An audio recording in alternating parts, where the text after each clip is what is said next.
Hello, Formula One fans. Jonathan Steele with the Formula One News Hour. Thought I'd have a little comment or two about the goings-on of this last week. Of course, you know what I mean by the goings-on. You know, the demise of Lawson, Liam Lawson, and the promotion of Yuki Tsunoda. Yes, Helmut Marko and Christian Horner. These are not the brightest light bulbs in the building when it comes to recognizing driver talents. No, they're not.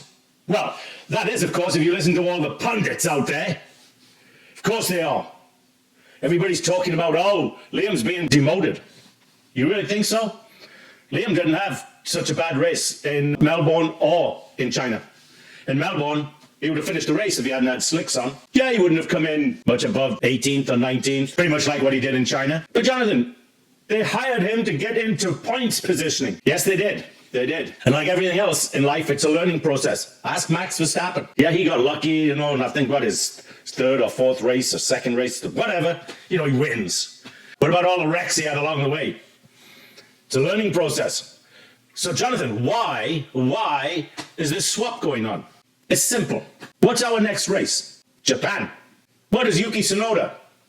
Japanese. Remember I told you, to Christian Horner, Helmut Marko, Toto Wolff, all of these team principals, this is a business. Yes. We think of it as a sport. It's not a sport. It's all business. What kind of business arrangement could have been made to swap these drivers out? How about $10 million? Yeah, $10 million.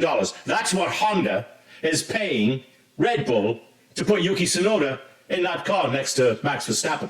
And that is the end of the story.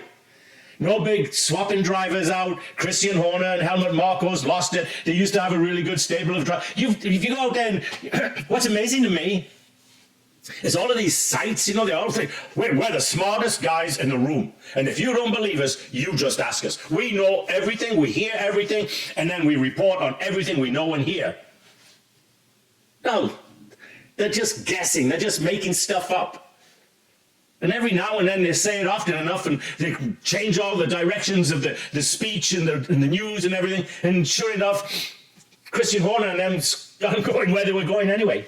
When they get to the Middle East, Liam will be back in his car. Yuki will be back in his car. And at the end of this season, Liam will have established himself as a very good backup driver to Max Verstappen.